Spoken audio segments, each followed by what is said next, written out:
Welcome ninth class in your today's topic states of matter पदार्थ की अवस्था। तो लास्ट टॉपिक में हमने क्या पढ़ लिया था, what is matter and their physical properties या देयर फिजिकल नेचर। मैटर क्या था कि everything that has a mass and has occupied space, मतलब जितनी भी चीज़ें थी वो क्या कर रही थी, जिनमें क्या था, मास था, मीन्स उसका द्रव्यमान था या उनका भार था, और क्या कर रही थी, जो स्पेस मतलब स्थान घेर रही थी, ये सब आपकी क्या थी, मैटर थी। इनकी हमने फिजिकल प्रॉपर्टीज़ पढ़ ली थी कि जो क्या होते हैं, पदार्थ होते हैं वो छोटे छोटे कणों से मिलकर बने होते हैं, कणों से मिलकर बने हैं, कण छोटे होते हैं, कणों के बीच में क्या होता है, हमेशा मोशन गति में रहते हैं, उनके बीच में गैप होता है, वो एक दूसरे को अट्रैक्ट करते हैं। Now come to the today's topic, पदार्थ की अवस्थाएं, मतलब कोई भी जो मैटर है वो कितनी अवस्थाओं में मिलता है। तो बात करते हैं जनरली बच्चों, जो क्या होता है, मैटर होता है, ये मैटर कितने स्टेट में मिलता है आपको, 3 स्टेट में। याद रखिए जो उसकी स्टेट्स होती हैं वो 3 मुख्य अवस्था होती है। वैसे तो क्या है, ये 3 मुख्य अवस्थाएं क्या हैं आपके पास, याद रखिए बहुत पहले भी आप लोगों ने ये पढ़ा होगा, सॉलिड, लिक्विड और आपका हो गया गैस। ठीक है, ये 3 स्टेट आपने पढ़ी है, पर इसमें एक और चौथी भी होती है, वो होती है आपकी प्लाज्मा। वो यहाँ की नहीं होती। प्लाज्मा क्या है, बहुत हाई लेवल के चार्जेस होते हैं इसमें, और इसीलिए क्या होती है, ये अर्थ पे नहीं होती है, ये आपके यूनिवर्स में होती है, मीन्स ब्रह्मांड में होती है। ठीक है, तो अभी हम बात करेंगे इन 3 मेन स्टेट्स की। कौन सी, सॉलिड, जिसको आपका हिंदी में क्या बोला जाता है, ठोस अवस्था, सबने पढ़ा होगा इसके बारे में, सुना भी है। लिक्विड आपका होता है, सॉरी, द्रव अवस्था, और गैस का मतलब हो गया गैसीय अवस्था। अब ये सीधी आपको सबको सब पता है। तो यहाँ पे इस टॉपिक को आगे बढ़ने से पहले हम बता देते हैं कि क्या है, जो मैटर है वो 3 स्टेट में मिलता है, कॉमन जो बोल सकते हैं, solid, liquid and gas. But we can classified our body into 3 main categories. हम अपनी जो बॉडी है, हमारी बॉडी है, ह्यूमन बॉडी, उसको भी क्या कर सकते हैं, इन 3 कैटेगरी में कैसे डिवाइड कर सकते हैं कि क्या है, अगर सॉलिड की बात करें तो हमारी बॉडी का कौन सा पार्ट है जो बहुत सॉलिड हो सकता है, हाँ ध्यान कीजिए, वेरी गुड, बोन्स हो गया, और आपका क्या हो गया, टीथ हो गया। तो आपके क्या होती हैं, जो हड्डियां हैं और आपके जो दांत होते हैं वो क्या होते हैं, सॉलिड, मतलब बहुत ज़्यादा ठोस होते हैं हमारी बॉडी में। अगर हम क्या करते हैं, लिक्विड की बात करते हैं, तो क्या हो गया, आपका जो ब्लड है, हमारे शरीर के अंदर जो खून है, और उसके साथ साथ जो वाटर हम पानी पीते हैं, वो सब क्या है, हमारी बॉडी में लिक्विड फॉर्म में रहता है। और अगर गैस की फॉर्म बात करते हैं, तो गैसीय फॉर्म कहाँ पे होती है हमारी बॉडी में, जो एयर होती है, एयर कहाँ, हमारे लंग्स में, फेफड़ों की बात कर रहे हैं, तो एयर हमारी जो लंग्स है, फेफड़ों की बात करें, वहाँ पे क्या होता है, हमारी बॉडी के अंदर ये 3 स्टेट आपको इजीली रिकॉग्नाइज हो जाते हैं, मिलते हैं। अब इस पे बात करते हैं कि सॉलिड स्टेट की, कि सॉलिड स्टेट आपका पहला टॉपिक है। अब आपको एक्टिविटी क्या करनी है, देखिए आपके पास एक है कि आपने क्या करनी है, कुछ चीज़ें कलेक्ट करके रखनी है।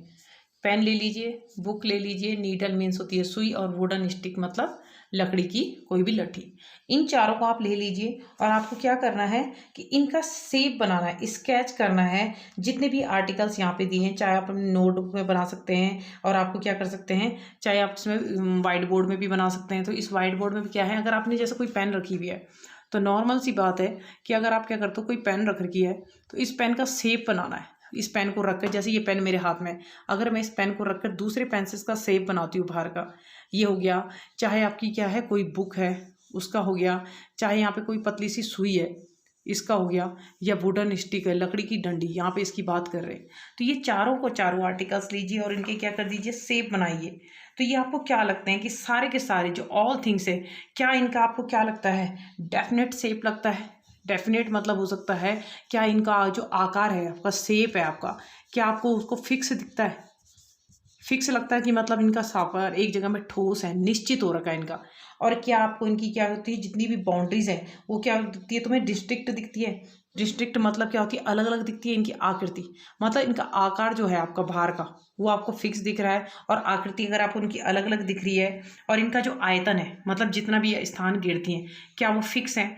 तो यहाँ पे कह रहे हैं ये एक्टिविटीज आपको करनी है, या आप इनमें क्या कर सकते हो कि अगर आप इनको हैमर से क्या करते हो, पीटते हो, या इनको क्या करते हो, खींचते हो, या इनको कहीं पे से गिराते हो, तो क्या होता है इनमें, अगर आप देखते हो कि यहाँ पे पेन है, अगर आप इसको हथौड़ों से मारोगे ये टूट सकता है, चूर हो सकता है। बुक है, इसमें हथौड़े से नहीं करेगा, पर अगर आप इसे फाड़ोगे तो हो जाएगा। नीडल है, इसको भी पीटोगे तो पिचक जाएगी। लकड़ी का डंडा है, इसे पे भी ये चीज़ करोगे, मतलब इसको भी किसी से हैमरिंग करोगे या आप इसे क्या करोगे, खींचोगे तो कुछ अंतर आएगा, तोड़ने की कोशिश करोगे, ऑब्वियसली ये टूट भी सकती हैं। तो यहाँ पे कुछ इस तरीके की एक्टिविटीज़ क्या शो करती है आपकी, ये ऑल द अबव एग्जाम्पल्स जो हैं वो सब किसके एग्जाम्पल थे, आपके ठोस के। तो ये कह रहे हैं we can observe them all of these have a क्या है आपका डेफिनेट शेप, मतलब क्या है, कैसा शेप था इनका, एक डेफिनिट शेप था। डेफिनेट शेप मतलब एक फिक्स आकार है, निश्चित आकार होता है।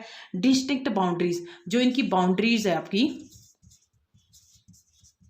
डिस्टिंक्ट क्या है आपकी, बाउंड्रीज है आप इनकी। तो ये डिस्ट्रिक्ट बाउंड्रीज है, मतलब जो क्या है इनकी जो क्या है बाहर की आकृतियां हैं वो क्या है, अलग अलग है। सबको आपको दिख रहा होगा शेप है वो अलग अलग दिख रहा है। और फिक्स्ड वॉल्यूम मतलब जो इनका आयतन है निश्चित है, मतलब जितनी जगह में ये स्थान गिरेंगी वो फिक्स होगा। तो यहाँ पे ये कह रहे हैं कि दैट हिज हैव नेरिजिबल कंप्रेसिबिलिटी, मतलब कंप्रेसिबिलिटी जिसको बोला जाता है, कंप्रेस करना मतलब संपीड़ित, मतलब जब इनको चोट मारा जाता है तो ये क्या फैल जाती हैं। इनमें आपको देखा होगा कि अगर आप इनमें से किसी पे भी चोट मारोगे, प्रहार करोगे तो ये टूट जाएंगी। तो पर ऐसा नहीं होगा कि आप इसको दबा रहे हो या इसको हैमरिंग कर रहे हो तो ये पिचक के फैल जाएगी। इन चारों में से किसी के साथ भी नहीं हो सकता ये। तो ये कह रहे हैं कि solid have a tendency to maintain their shape. Solid के पास क्या होती है, एक इस तरीके की क्या होती है बनावट या संरचना होती है कि वो जो अपना आकार होता है उसको फिक्स कर सके, निश्चित रख सके।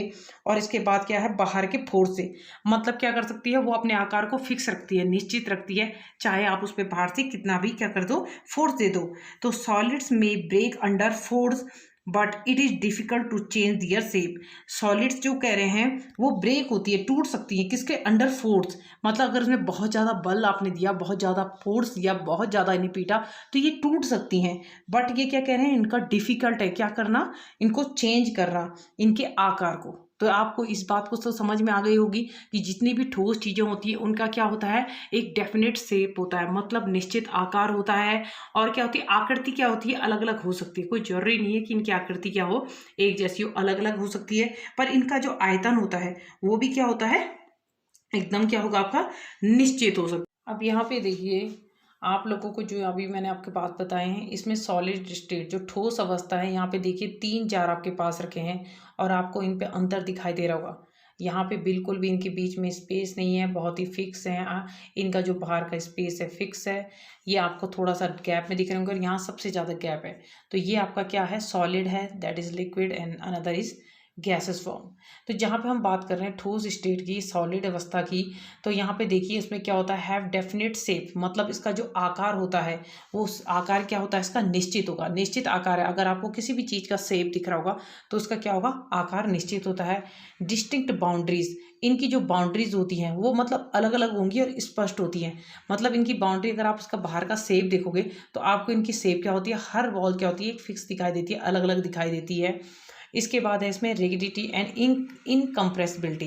तो रिगिडिटी की बात कर जाते हैं, मतलब ये दृढ़ होते हैं, ठोस होते हैं, मतलब आप इनको जब हैमरिंग करोगे, हथौड़ों से पीटेंगे, उसके बाद जाकर ही क्या होते हैं, अपनी अवस्था में मतलब टूट सकते हैं, नुकसान हो सकता है इनको, पर ये अपना आकार, अपना शेप नहीं छोड़ते हैं। और अगर आप इनको क्या करते हो, दबाते हो, कंप्रेस करते हो, फैलाते हो, तो ये अपने आकार को नहीं छोड़ते हैं। और इसकी बात है डेफिनेट वॉल्यूम, मतलब इनका आकार जो है, आयतन, आकार तो हो ही गया, आयतन भी क्या होता है, निश्चित होता है, मतलब जिस जगह में होंगी वो उतना ही स्पेस घेरेंगे, उसके अलावा और स्पेस नहीं घेरते हैं। इसके लिए आपके पास एग्जाम्पल है कि क्या होता है अगर आप एक रबड़ बैंड को क्या करते हैं, खींचते हो, उसका शेप को चेंज करते हो। तो आपने देखी होगी, अगर आपके पास रबड़ बैंड है और अगर आप रबड़ बैंड को खींचते हो तो ज़्यादा खींचोगे तो ये थोड़ी देर के लिए खींच के लंबी हो जाती है, पर जैसे इसे छोड़ोगे ये अपने शेप में क्या होती है, वापस लौट आती है, बिकॉज दैट इज सॉलिड। और अगर आपने उसे और ज़्यादा करा तो ये क्या हो जाएगी, टूट जाएगी। दूसरा है आपके पास एग्जाम्पल कि आपने देख रखा है कि अगर आप क्या करते हो, जैसे शुगर और सॉल्ट है, आपके पास देखा होगा आपने, शुगर और सॉल्ट होते हैं तो ये आपके पास क्या होता है, क्रिस्टल फॉर्म में होते हैं, क्योंकि इनका हर जो पार्टिकल्स होता है वो स्पष्ट होता है, अलग अलग होता है। हाँ, अगर आप इनको क्या करते हो, किसी गिलास के अंदर डालते हो या बीकर के अंदर डालते हो तो ये क्या हो जाते हैं, मिक्स हो जाते हैं, क्योंकि ये क्या है, सॉल्युबल है, ये मिक्स हो जाते हैं। पर अगर आप इनको क्या करते हो, उसे डिब्बे से बाहर कहीं देखोगे तो ये क्या है, अपने आप में ठोस है, सॉलिड है, क्योंकि इनका क्या होता है, अपना एक शेप होता है, साइज होता है। और ये एक स्पेस को क्या करते हैं, घेरते हैं। तीसरी बात है इसमें कि अगर आपने स्पंज देखा होगा तो स्पंज का कपड़ा होता है, गद्दे भी होते हैं, आपने घर पे देखा होगा, थोड़ा सा क्या होता है फॉर्म जिसे आप बोलते हैं, या आपने कई बार देखा होगा कि स्याही सूखने के लिए गद्दों के नीचे भी लगे होते हैं फॉर्म। तो अगर आप इसे क्या करते हो, इसमें छोटे छोटे छेद भी होते हैं, आपको ध्यान होगा। अगर आप इसे क्या करते हो, कंप्रेस करते हो, दबाते हो, तो ये क्या हो जाता है, फैल जाता है, आपको ध्यान होगा, इस तरीके से फैल जाता है, क्योंकि इनके बीच में क्या होती है, एयर गैप होता है, हवा होती है। इसके बाद ये क्या हो जाता है, फैल जाती है, कंप्रेस हो सकती है, पर अगर आप इसे जैसे ही छोड़ोगे तो ये अपने शेप में वापस लौट आ सकती है। तो आज के टॉपिक में हमने क्या पढ़ा बच्चों, ठोस अवस्था के बारे में पढ़ा कि सॉलिड अवस्था, जो ठोस अवस्था है वो क्या होती है। और इस पे देखकर हमने जाना कि जो ठोस होते हैं, जितने भी पदार्थ ठोस पदार्थ होते हैं, उनका क्या होता है, आकार निश्चित होता है, आकृति निश्चित होती है, आयतन निश्चित होता है, बाउंड्रीज स्पष्ट होती हैं, दृढ़ होते हैं मतलब ठोस होते हैं, और क्या होते हैं, संपीड़ित नहीं होते हैं। संपीड़ित मतलब फैल जाना, तो ये क्या होता है, संपीड़ित नहीं होते हैं, मीन्स ये क्या होता है, इनकम्प्रेसिबिलिटी होती है इनमें, ये फैल नहीं पाते हैं। तो आई थिंक आप लोगों को ये टॉपिक अच्छे से समझ में आ गया होगा। Thank you and have a nice day.